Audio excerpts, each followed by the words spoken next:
बिस्मिल्लाहिर्रहमानिर्रहीम। अज़ीज़ तलबा अस्सलाम वालेकुम, कैसे हैं आप? उम्मीद है आप सब खैरियत से होंगे। मैं मिस नगीना अली जमात पंजम की कहानी ईमानदार चरवाहा के लेक्चर नंबर 7 के हिस्सा सोम के साथ हाजिर हूँ। आज हम आपकी किताब की कहानी ईमानदार चरवाहा के मशक़ी सवालात यानी सरगर्मियाँ करने जा रहे हैं। काम करने से पहले इस बात को ज़हनशीन कर लीजिए कि गुज़िश्ता लेक्चर नंबर 6 आपको पहले सुनना अज़द ज़रूरी है ताकि आप तमाम सवालात को बतरीका एहसन कर पाएँ। काम शुरू करने से पहले कुछ ज़रूरी हिदायत आपको करना चाहूँगी। तो बच्चों, जिस सफ़े पर आप काम करने जा रहे हैं उस पर सबसे पहले एक स्केल की चौड़ाई का हाशिया आपको लगाना है, फिर तारीख़ और बरोज़ लिखना है। उसके बाद कहानी का नाम इंतहाई खूबसूरत तरीके से खुशखत के अंदाज में नीले कलर की पेंसिल से लिखना होगा और मशक़ी सवालात के जवाबात की हेडिंग भी आपको देनी होगी। अब हम आते हैं सबक की सरगर्मियाँ यानी मशक़ी सवालात की जानिब। तो प्यारे बच्चों, हमारे गुज़िश्ता लेक्चर में ईमानदार चरवाहा की सरगर्मियाँ जो थी, हमने 3 सरगर्मियाँ की थी जिसके 3 सवालात किए थे और आज हम चौथा सवाल करने जा रहे हैं जिसका हिस्सा अलिफ और बे है। तो हिस्सा अलिफ करेंगे हम। सवाल नंबर 4 का सवाल है, इन जुमलों से सिफ्त और मौसूफ अलग अलग करके लिखिए। तो बेटा, आपको ये नज़र आ रहा है, कॉलम बना हुआ है जिसमें जुमले लिखे हुए हैं और सिफ्त भी दी हुई है। जिस सिफ्त का कॉलम अलग है और मौसूफ का अलग है। तो आपने करना क्या है कि इस जुमले को देखें, पढ़ें। पहला जो जुमला है वो मिसाल के तौर पे दिया भी हुआ है कि फ़ातिमा के पास नई गुड़िया है। तो इसमें जो सिफ्त है इस जुमले में वो है नई, तो वो सिफ्त के खाने में लिखा हुआ है और जो मौसूफ है वो मौसूफ के खाने में गुड़िया लिखा हुआ है। ठीक है ना बेटा? तो इसको हम हल करने से पहले मैं आपको थोड़ा सा समझाना चाहूँगी कि सिफ्त और मौसूफ होता क्या है ना। तो मैं आपको समझाती हूँ। किसी भी इस्म के बारे में बयान करने वाले लफ्ज़ को सिफ्त कहते हैं। जिस इस्म के बारे में बयान किया जा रहा हो वो मौसूफ कहलाता है। मसलन वो ईमानदार चरवाहा था। तो इस जुमले में ईमानदार जो है वो क्या है? सिफ्त है। और जो चरवाहा है, लाल रंग से देखें लिखा हुआ नज़र आ रहा होगा आपको, वो मौसूफ है। तो बेटा, उम्मीद है आपको सिफ्त और मौसूफ जो है उसकी तारीफ़ समझ में आ गई होगी। अब हम इस सवाल की तरफ बढ़ते हैं कि हमने इसको किस तरीके से करना है। तो आपका जो पहला जुमला लिखा हुआ नज़र आ रहा है मिसाल के तौर पर, वो तो आपने देख लिया है, किताब पे नज़र आ रहा है, दिखाई दे रहा होगा कि फ़ातिमा के पास नई गुड़िया है। तो इसमें जो लफ्ज़ नई है जुमले में वो है सिफ्त। तो हमने सिफ्त के खाने में इन किताब वालों ने लिखा हुआ है और मौसूफ जो है वो गुड़िया है, तो उन्होंने इधर मौसूफ के कॉलम में लिखा हुआ है। अब जो दूसरा है वो जुमला है, अम्मी गरम चाय पीती हैं। तो इसमें जो है सिफ्त क्या है? गरम। ठीक है ना बेटा? तो हम सिफ्त वाले कॉलम में लिख देंगे गरम। ठीक है ना? ये इसकी सिफ्त है कि वो गरम है। और मौसूफ क्या है? मौसूफ है चाय। ठीक है ना? तो ये आपको समझ में आ रहा होगा। आगे बढ़ते हैं। ये तीसरा जुमला, ये कितना प्यारा फूल है। तो अब जो प्यारा है ना, ये तारीफ़ में आ गया, खूबी में आ गया, सिफ्त में आ गया। तो ये प्यारा जो है हम सिफ्त में लिख देंगे। ये सिफ्त हो रही है ना इसकी, तो ये जुमले में जो सिफ्त है वो है प्यारा। तो फूल जो है वो आएगा मौसूफ में कि ये किसका जिक्र हो रहा है? फूल का जिक्र हो रहा है कि फूल प्यारा है। ठीक है ना? तो हम यहाँ पे फूल लिखेंगे मौसूफ वाले खाने में। अब हम बढ़ते हैं आगे। ये कपड़ा बहुत नरम है। तो जो नरम है ना वो है सिफ्त। नरम है, वही नरम मुलायम है, इसकी तारीफ़, इसकी खूबी क्या है, इसका सिफ्त क्या है कि ये नरम है। तो और क्या क्या चीज़ है? कपड़ा। तो कपड़ा जो है ना वो मौसूफ हो गया। किसका जिक्र हो रहा है? कपड़े का।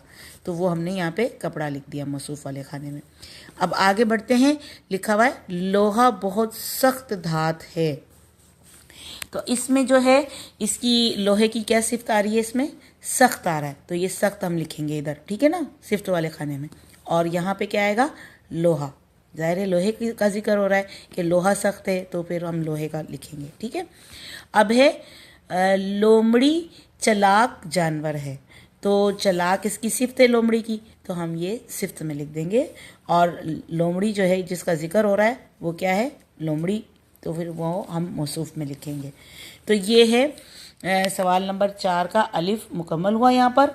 तो उम्मीद है आपको समझ आ गया होगा। अब हम बढ़ते हैं सवाल नंबर 4 के बे की जानिब। तो बेटा आपका सवाल नंबर 4 है का बे है, वो भी इसी से ही जुड़ा हुआ है, सिफ्त के बारे में ही है, ताकि आपको बेहतर तरीके से समझ में आ जाए। सिफ्त के साथ मुनासिब मौसूफ मिलाएं। किसी एक मौसूफ के साथ एक से ज़्यादा सिफात भी आ सकती हैं। ये देखिए आपके दिखाई दे रहा होगा, एक तरफ मौसूफ लिखे हुए हैं, उस्ताद, खाना, बाग, मौसम, शहर, ये सारे क्या हैं, मौसूफ हैं। और इसके सामने सिफ्तें लिखी हुई हैं, सिफात लिखी हुई हैं, सिफ्त लिखी हुई हैं, बड़ा, रहमदिल, लजीज, खूबसूरत, शानदार, गरम, ठंडा। तो अब आप जो है ना मौसूफ से मैचिंग करें, तो इसमें मौसूफ की दो दो खूबियाँ भी हो सकती हैं। ज़रूरी तो नहीं होता ना कि एक चीज़ में एक ही खूबी हो, दो या दो से ज़्यादा भी खूबियाँ हो सकती हैं एक चीज़ के अंदर। तो वो किताब में ये सवाल में आपके है कि अगर आपको ऐसा लगता है कि इसमें दो खूबियाँ हैं, तो आप दोनों को की तरफ इसको लाइन खींचकर कॉलम से मिला भी सकते हैं। तो इसमें कोई वो कैद नहीं है कि आपने एक ही लगाना है, एक ही उसकी सिफ्त बतानी है। अगर उसमें दो हैं, दो से ज़्यादा हैं, तो आप वो भी कर सकते हैं। तो सबसे पहला जो मौसूफ है वो है उस्ताद। अब उस्ताद क्या होता है, इसमें देखें, तलाश करें, बड़ा या लजीज और ख़ूबसूरत और शानदार, गरम, ये तो नहीं होगा। उस्ताद क्या होगा, रहमदिल होगा। तो मुझे तो ये एक ही इसका सिफ्त नज़र आती है कि जो उस्ताद है वो रहमदिल है, इसमें मैचिंग हो रहा है, तो हम इसमें एक लाइन लगाकर इस कॉलम को सिफ्त के साथ मिला देंगे, ठीक है ना बेटा, आप भी मिला लीजिएगा, देख लें। फिर है खाना। अब खाना जो है वो उसकी 3 सिफ्तें हो सकती हैं ना, तो उसको आप 3 से मिला दें या 2 से, तो लाजमी आप मिलाइएगा।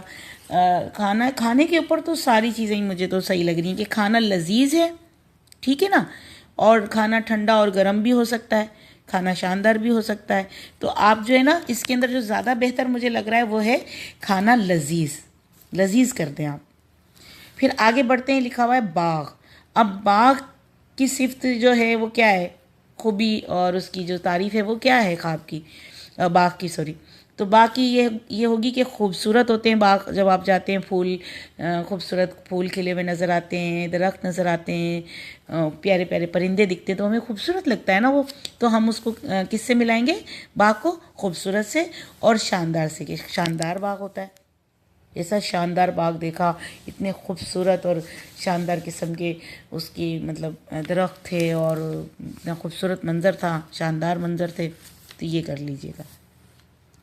फिर मौसम में हम मिला सकते हैं, इसकी सिफ्त क्या होती है मौसम की। मौसम या तो ठंडा होता है या गर्म होता है, तो हम ठंडा और गर्म ये 2 मिला देंगे इधर, 2 सिफ्तों में इसको कर देंगे। फिर है आखिरी है शहर। अब शहर की सिफ्त ये भी हो सकती है कि वो शानदार है, शानदार शहर देखें आपने, और बड़ा शहर, जैसे कराची शहर पाकिस्तान का सबसे बड़ा शहर है, खूबसूरत शहर है, तो आप उसको बड़ा और शानदार ये कर सकते हैं। खूबसूरत भी कर सकते हैं कि खूबसूरत शहर है, लेकिन ज़्यादा बेहतर मुझे जो लग रहा है वो बड़ा और शानदार। आप इसको इधर कॉलम को, जो मौसूफ वाला कॉलम जो है, सिफ्त में बड़ा और शानदार में मिला दीजिए शहर। तो उम्मीद है आपको ये सवाल नंबर 4 का बेबी समझ में आ गया होगा मुकम्मल। तो बेटा अब आपका सवाल नंबर 5 की तरफ बढ़ते हैं हम। आपका सवाल नंबर 5 जो है ना वो है, कोई ऐसा वाक़या लिखिए जब आपने ईमानदारी से काम लिया हो। वाक़े को दिलचस्प बनाने के लिए ये नकात शामिल किए जा सकते हैं। तो बेटा आपके सवाल में ये है कि कोई ऐसा वाक़या आप लिखिए जो कि आप ईमानदारी से जुड़ा हुआ हो ना, तो आपका सबक भी ईमानदारी के ऊपर ही है, तो उससे इन्होंने एक वाक्य की का आपको सवाल करवा रहे हैं कि ताकि आपको वाक्य भी लिखने आए कि किस तरीके से लिखे जाते हैं, उसको दिलचस्प कैसे बनाना है। भाई हर चीज़ तो नहीं हमें आती ना, तो थोड़ी गाइडलाइन देते हैं किताब में। तो गाइडलाइन आपको क्या दी हुई है कि उन्होंने नकात दिए हैं। एक नुक्ता होता है कि आपको टॉपिक बताया जा रहा है, फिर उसके नुक्ते की जमा है नकात। तो ये जो नकात है ना, इसको अगर आप अपने जहन में रखेंगे तो आपका बहुत अच्छा वाक़या तैयार हो जाएगा। इसमें है वाक़या जो है कब पेश आया। सबसे पहले आपको ये बताना होगा कि कब पेश आया, ये कब की बात है, किन दिनों की बात है, और वाक़या क्या था। फिर आप दूसरा जो आपका नुक्ता है वो ये होगा कि वाक़या क्या है क्या। फिर आप उसकी तीसरे नुक्ता जो होगा उस टॉपिक को जब पूरा कर लेंगे तो फिर आगे बढ़ेंगे कि आपने क्या सोचकर ईमानदारी की। भाई ईमानदारी के आप ऊपर आपने लिखना है, तो ये सोचा कि भाई मुझे ये नेकी करनी चाहिए। फिर आगे आपका जो है ऑप्शन जो है, नुक्ता जो है वो है नकात जो है, ईमानदारी के बाद आपने क्या महसूस किया। एक फीलिंग्स आती है ना, अच्छा या बुरा अमल करके, तो वो आपने अपने एहसास को, अपने जो आपने महसूस किया वो आपको लिख के इधर बताना होगा। तो मैंने एक वाक़या आप लोगों के लिए लिखा है, इतना अच्छा तो नहीं लिखा, बस ये एक सच्चा वाक़या है ना। कुछ तो झूठा भी लिख सकते हैं हम लोग, लेकिन ये सच्चा वाक़या है कि मेरी ज़िंदगी में ये मेरे साथ पेश आया था, तो मैं आपसे शेयर करना चाहूँगी। और मैंने ज़्यादा वाक़या तो बेटा लिखे नहीं, अगर कोई गलती कुताई हुई हो तो माफ़ कर देना, लेकिन थोड़ी सी कोशिश किए कि वाक़या कैसे लिखा जा सकता है। किताब के जो नकात बताए थे उसको मैंने जहन में रखते हुए लिखा है। तो उम्मीद है कि आपको समझ में आ जाएगा और उससे आपको रहनुमाई मिलेगी और आप भी एक वाक़या लिखने के काबिल हो जाएंगे। ठीक है ना बेटा। तो मैं आपको वाक़या सुनाती हूँ जो मैंने लिखा है। वो है ये वाक़या जो मैं आपको बयान कर रही हूँ 24 नवंबर 2019 को पेश आया था, जब मेरी वालदा शदीद बीमार थीं। आगा खान कराची के हस्पताल की एक रिसेप्शन पर जब मैं अपनी वालदा का हस्पताल का जो बिल है पे करने के लिए गई, उस रोज़ में खुश थी कि मेरी वालदा सेहतयाब होकर घर जाने की तैयारी में थी। अचानक मुझे रिसेप्शन पर एक आईफोन, जो कि बड़ा कीमती फ़ोन है, पड़ा हुआ मिला। मैंने इधर उधर देखा तो कोई भी वहाँ शख्स मुझे मौजूद नज़र ना आया। मैंने रिसेप्शन वाले शख्स से सारा वाक़या कह सुनाया कि और अपना मोबाइल नंबर उसे दे आई, क्योंकि मुझे ऐसा लगा कि बेटा ये यहाँ पे मैं रोकती हूँ कि मुझे ऐसा लगा कि वो जो मोबाइल है ना, मैं अगर रिसेप्शन वाले को दूँ तो पता नहीं वो ही बेईमानी ना कर ले, वो दे ना दे, और मैं खुद दूँ तो ज़्यादा बेहतर है। अमानत है, मेरी ज़िम्मेदारी है, मुझे मिला है तो मुझे देना चाहिए। तो इस वजह से मैंने रिसेप्शन पे जमा नहीं करवाया ना, मैंने अपने पास रखा और मैंने नंबर दे दिया कि आप ऐसा करें कि इस जो भी आएगा ढूंढता हुआ तो उसको मेरा नंबर दे दीजिएगा, मैं उसको खुद दे दूँगी। ठीक है ना। तो यहाँ तक तो मैंने आपको बताया, आपको समझ में आ गया होगा। आगे बढ़ते हैं कि जैसे ही कोई मोबाइल की तलाश में आए तो उसे मेरा नंबर दे दीजिएगा ताकि मैं उसे ये मोबाइल दे सकूं। फिर मुझे जाना भी था घर पर अम्मी को लेकर, तो मैंने मोबाइल रिसेप्शन वाले शख्स को ही दे दिया, क्योंकि बेटा मुझे जाना भी था। उस दिन हमारी छुट्टी हो गई थी, मेरी वालदा का जो था ना डिस्चार्ज हो गई थी, सेहतयाब हो गई थी, तो हमें जाना था। तो मैंने फिर मजबूरन रिसेप्शन वाले को ही दे दिया कि आप उसको दे दीजिएगा, और मैं तैयारियों में लग गई। तो फिर क्या हुआ कि आप उसे दे दीजिएगा, और मैं अपनी वालदा के साथ घर जाने की तैयारी में लग गई। जैसे ही मैं वार्ड के गेट पर वालदा के साथ पहुंची तो गार्ड ने मुझे एक पर्ची दी और कहा कि ये एक फॉरेन लड़की यानी एक अंग्रेज़ लड़की देकर गई है। मैंने उसे पर्ची को पढ़ा तो मुझे बेहद ताजुब और खुशी हुई, क्योंकि वो एक शुक्रिया की पर्ची थी और उसमें लिखा था कि आप बहुत ही ईमानदार और एक अच्छी नेक रहम दिल इंसान हैं। मैं हमेशा आपको अच्छे अल्फाज में याद रखूँगी।